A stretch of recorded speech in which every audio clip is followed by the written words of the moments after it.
10,000 টাকা করে দিচ্ছে রাজ্য সরকারের নতুন এই প্রকল্পে আবেদন করলেই টাকা। তো বন্ধুরা, কোন প্রকল্পের কথা বলা হচ্ছে এবং কোথায় আবেদন করলে টাকা পাবেন সম্পূর্ণটাই বিস্তারিতভাবে জানাচ্ছি, আর ভিডিওটা অবশ্যই শেষ পর্যন্ত দেখবেন। তো বন্ধুরা, এখানে বলা হচ্ছে ইতিমধ্যে শেষ হয়েছে লোকসভা নির্বাচন এবং এর ফল প্রকাশিত হয়ে গিয়েছে। এবার রাজ্য সরকার যেমন একের পর এক বিভিন্ন ধরনের প্রকল্প নিয়ে এসেছেন, ঠিক তেমনই কেন্দ্র সরকারও বিভিন্ন ধরনের প্রকল্প নিয়ে এসেছেন, যার ফলে উপকৃত হচ্ছে রাজ্য ও কেন্দ্র সাধারণ মানুষগণ। এই রকম রাজ্য সরকারের তরফে নতুন একটি প্রকল্প আনা হয়েছে, যেখানে আবেদন জানালেই পাওয়া যাবে 10,000 টাকা। ইতিমধ্যে প্রচুর আবেদনকারী এই প্রকল্পের জন্য আবেদন জানিয়েছে, পেয়ে গিয়েছে এবং আরও প্রচুর ব্যক্তি এখনও এই প্রকল্পে আবেদন জানাননি। এই প্রকল্পে আবেদন জানালে 10,000 টাকা করে টাকা পেয়ে যাবেন সরাসরি ব্যাংক অ্যাকাউন্টে। রাজ্য সরকারের তরফে বিশাল বড় একটি প্রকল্প, যার মাধ্যমে উপকৃত হবে 18 বছর বয়স থেকে শুরু করে 60 বছর বয়স পর্যন্ত সকল ব্যক্তিগণ। এখানে নারী পুরুষ নির্বিশেষে ধনী দরিদ্র সকল ধরনের ব্যক্তিদের প্রকল্পের মাধ্যমে আবেদন জানিয়ে টাকা পেয়ে যাবেন। তাহলে কিভাবে আপনারা এই প্রকল্পে আবেদন করবেন এবং কি এই প্রকল্প সমস্ত বিস্তারিত জানার জন্য অবশ্যই আমার ভিডিওটা শেষ পর্যন্ত দেখবেন।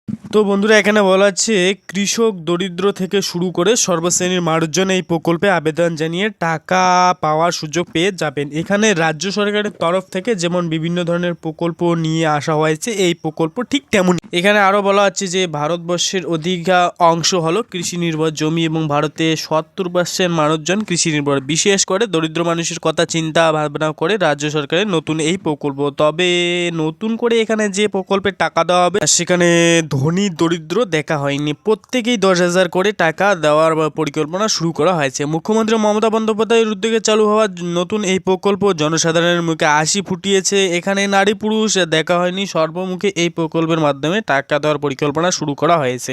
বর্তমানে পশ্চিমবঙ্গের নতুন একটি প্রকল্পর কথা বলা হয়েছে, যেখানে আবেদন করলে এবং উপযুক্ত হলে বছরে দেওয়া হবে 10,000 করে টাকা। এই প্রকল্প আবেদন জানালে কিস্তির মাধ্যমে মাসে মাসে ব্যাংক অ্যাকাউন্টে টাকা ঢুকবে, যার মাধ্যমে সকলেই পাবেন 10,000 টাকা করে। এই 10,000 টাকা আর্থিক সাহায্যের পাশাপাশি কোনো দরিদ্র ও মধ্যবিত্ত শ্রেণীর মানুষ তথা কৃষক বন্ধুর যদি কোনো দুর্ঘটনায় মৃত্যু ঘটে, তাহলে তার পরিবারকে দেওয়া হবে 2 লক্ষ টাকার আর্থিক বীমা। তো বন্ধুরা, এই প্রকল্পের জন্য কোথায় আবেদন করবেন? তো বন্ধুরা, এখানে বলা হচ্ছে এখানে যারা যারা আবেদন জানাবেন তাদের সরাসরি অফলাইনের মাধ্যমে আবেদন জানাতে হবে। এখানে আবেদন জানাতে হলে প্রথমে এই গ্রাম পঞ্চায়েত বা বিডিও অফিস থেকে আবেদনের ফর্ম সংগ্রহ করে সেটি নির্ভুলভাবে ফিল আপ করে এর সঙ্গে প্রয়োজনীয় যে সমস্ত ডকুমেন্ট দরকার সেগুলো আবেদনপত্রের সঙ্গে সংযুক্ত করে বিডিও অফিস অথবা গ্রাম পঞ্চায়েতে গিয়ে আবার জমা দিতে হবে। এরপর আপনার সমস্ত কিছু তথ্য যাচাই করে ভেরিফিকেশন করা হবে এবং আপনি যদি উপযুক্ত হন তাহলে আপনার ব্যাংক অ্যাকাউন্টে কিস্তির মাধ্যমে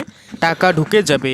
যখন দুয়ারে সরকার হবে তখন দুয়ারে সরকার থেকেও এই প্রকল্পের জন্য আবেদন জানাতে পারবেন। এছাড়াও অফিসিয়াল ওয়েবসাইট মাতৃকথা নেট, এতে গিয়েও এই প্রকল্পের সম্বন্ধে বিস্তারিত তথ্য পেতে পারেন। তো বন্ধুরা, যে প্রকল্পের কথা বলা হচ্ছে সেই প্রকল্পের নাম হচ্ছে কৃষক বন্ধু প্রকল্প। আর এই কৃষক বন্ধু প্রকল্পে আবেদন করার জন্য যে সমস্ত ডকুমেন্ট লাগবে, এখানে বলা হচ্ছে যে কৃষক যে জমি চাষ করে সেই জমির পর্সা পাঠা অথবা দলিল, আবেদনকারীর আধার কার্ড অথবা ভোটার কার্ড, একটি বৈধ ব্যাংক অ্যাকাউন্ট এবং ব্যাংক অ্যাকাউন্টের সঙ্গে আধার কার্ড ও মোবাইল নম্বর লিঙ্ক থাকতে হবে।